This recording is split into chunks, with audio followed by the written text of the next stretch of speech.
جناب مولانا محمد شعبان صاحب قاسمی مدرس مدرسہ جمال القرآن کلداسپور کو ہم دعوت دیتے ہیں کہ جناب والا تمام مہمانان کرام کے درمیان اور طلبہ اعزام کے درمیان یوم جمہوریہ کے موقع سے چند منٹوں میں آپ اپنی بات کو رکھیں. جناب مولانا محمد شعبان صاحب قاسمی. السلام علیکم ورحمۃ اللہ وبرکاتہ. جناب مکھیا راغب صاحب، جناب ناظم صاحب اور تمام سامعین اور پیارے بچوں، جیسا کہ ہم حضرات کو معلوم ہے کہ آج یوم جمہوریہ ہے. یوم جمہوریہ کو آج ہم لوگ بہت ہی اچھے انداز میں مناتے ہیں اور آج کے دن بہت ہی خوشی مناتے ہیں. اس کا پس منظر کیا ہے، اس کی اہمیت کیا ہے، یوم جمہوریہ کو اہمیت کیوں ملی؟ سامعین، آج کی تاریخ میں ہمارا ہندوستان جمہوری ملک بنا. سب سے پہلے 1935 میں گورنمنٹ آف انڈیا کا جو ایکٹ تھا اس کو منسوخ کر کے 26 نومبر 1949 میں آئین ہند کو تشکیل دیا گیا، اس کی ترتیب دی گئی. کڑی محنت کے بعد، بہت ساری نشستوں کے بعد، بہت ساری قد و کاوش کے بعد ڈاکٹر امبیڈکر کی قیادت میں اور دیگر لوگوں کی قیادت میں 2 سال 11 مہینے 18 دن میں اس قانون کو، اس آئین کو ترتیب دیا گیا.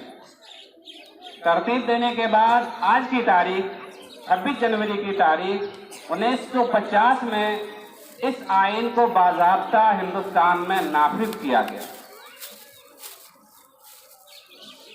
خلاصہ کلام یہ ہے کہ آج کی تاریخ میں ہمارا ہندوستان جمہوری ملک بنا.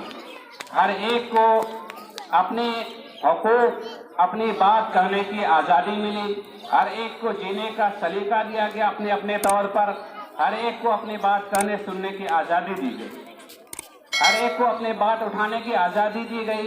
خلاصہ کلام یہ ہے، انگلش میں ڈیموکریسی اس کو کہتے ہیں. خلاصہ کلام یہ ہے کہ عوامی حکومت کا انعقاد ہوا آج کی تاریخ میں. عوام جس کو چاہتی ہے تخت پر چڑھاتی ہے، عوام جس کو چاہتی ہے تخت سے اتارتی ہے. تو ہمارا ملک ایک بہترین جمہوری ملک ہے. اس کی مثال نہیں ملتا کہیں، اس ملک کی مثال نہیں ہے کہیں. اور دیگر ممالک کا آپ مطالعہ کریں، تاریخ کو دہرائے دیکھیں تو ہمارے ملک کی طرح جمہوری نظام کہیں بھی نظم کے ساتھ، ضبط کے ساتھ نہیں چل رہا ہے. بزرگ دوستو، یہ جمہوری جو نظام ہم کو ملا ہے، یہ جو جمہوریت ہمیں ملی ہے، یہ جمہوری دستور جو ہمیں ملا ہے، کیسے ملا ہے؟ آزادی ہند اور اس 26 جنوری میں ایک گنا مناسبت ہے، بہت ہی زیادہ مناسبت ہے کہا جائے. بزرگ دوستو، جب ہمارا ملک انگریزوں سے آزاد ہوا،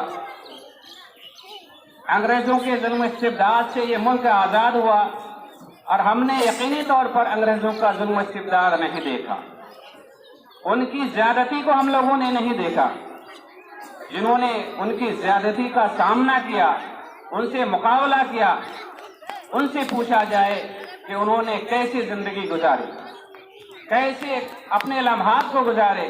ہم نے انگریزی سامراجی طاقت کا مقابلہ نہیں کیا. بزرگوں دوستو، ایسے موقع پر ہماری تمام لوگوں کی ذمہ داری ہوتی ہے کہ ہم تمام لوگ ان بزرگان دین کی قربانی کو یاد کریں، ان کو خراج عقیدت پیش کریں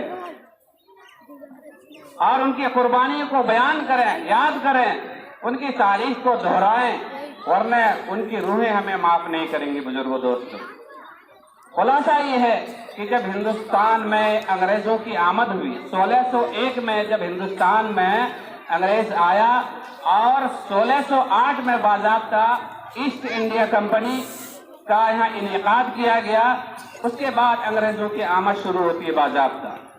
آہستہ آہستہ انگریز آتے گئے اور اس وقت کے حکمراں جہانگیر کو کہا کہ ہم یہاں آئیں گے اور یہاں کے مال کو وہاں کی منڈی لے جائیں گے اور یہاں منافع ہوگا, ہندوستان آگے بڑھے گا. تو جہانگیر چونکہ ناقبت اندیش بادشاہ تھا, وہ سمجھ بوجھ والا بادشاہ نہیں تھا, انگریز کی عیاری کو, انگریز کی چالاکی کو نہیں سمجھ سکا. اس کے بعد انہوں نے بہت ہی زیادہ رعایت دی اور انگریز نے, ایسٹ انڈیا کمپنی نے جہانگیر سے کہا کہ ہمیں رعایت دی جائے, ہمارا تعاون کیا جائے. تو انہوں نے بہت زیادہ تعاون بھی کیا, بہت زیادہ رعایت کا معاملہ بھی ان سے کیا اور کئی جگہ فیکٹری لگانے کا حکم دیا, جاگیر لگانے کا حکم دیا. کئی ریاستوں میں ان کی کمپنیاں قائم ہو گئی. بزرگ دوستو, آخرکار کیا ہوتا ہے کہ دھیرے دھیرے ہندوستان کی سرزمین پر انگریز اپنا تسلط جما لیتا ہے. آخرکار کیا ہوتا ہے, مختصر میں کہنا چاہتا ہوں, آخرکار یہ ہوتا ہے کہ نواب سراج الدولہ اس وقت کے بہت ہی حساس بادشاہ تھے. انہوں نے سوچا کہ پورے ہندوستان میں انگریزوں کا قبضہ ہوتا جا رہا ہے. انہوں نے محض آرائی کی اور انگریزوں کا مقابلہ کیا, لیکن ان کے ساتھ بھی غداری کا معاملہ پیش آیا. میر جعفر نے غداری کی, غداری کے معاملے میں وہ شہید ہو جاتے ہیں. ان کے بعد پھر یہ قافلہ رواں دواں ہوتا ہے, آگے بڑھتا ہے. اس کے بعد ٹیپو سلطان رحمۃ اللہ علیہ میدان کارزار میں آتے ہیں اور مارکا آرائی کرتے ہیں, انگریزوں کا مقابلہ کرتے ہیں, لیکن ان کے ساتھ بھی غداری کا معاملہ ہوتا ہے. ان کا خود سپہ سالار میر صادق غداری کرتا ہے. غداری کے معاملے میں ٹیپو سلطان رحمۃ اللہ علیہ شہید ہو جاتے ہیں. ان کی شہادت پر انگریز جنرل نے کہا تھا اب ہندوستان ہمارا ہے. بزرگ دوستوں, یہ قافلہ یہی نہیں رکتا ہے, یہ قافلہ اور ہی آگے بڑھتا ہے. اس کے معاملے میں اسی کی وجہ سے پلاسے کا معاملہ بھی پیش آتا ہے اور جلیانوالہ باغ کا بھی معاملہ پیش آتا ہے.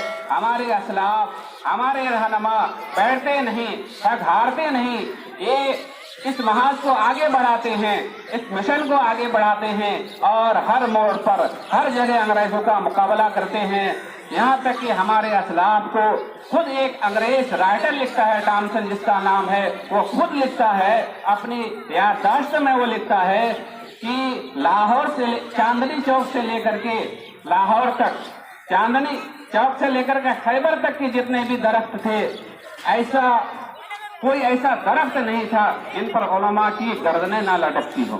بزرگ دوستو, علماء کو جلتے ہوئے تندوروں میں ڈالا گیا, علماء کو بوریوں میں بن کر کے 80 علماء کے بارے میں آتا ہے تاریخ میں کہ 80 علماء کو بیک وقت جلتے ہوئے تندوروں میں ڈالا جاتا, بوریا میں بن کر کے دریا راوی میں ڈال دیا جاتا. جو لاہور میں ایک دریا ہے, دریا راوی میں 80 علماء کو ڈال دیا جاتا ہے بوریا میں بن کر کے اور اوپر سے گولیوں کا نشانہ بنایا جاتا.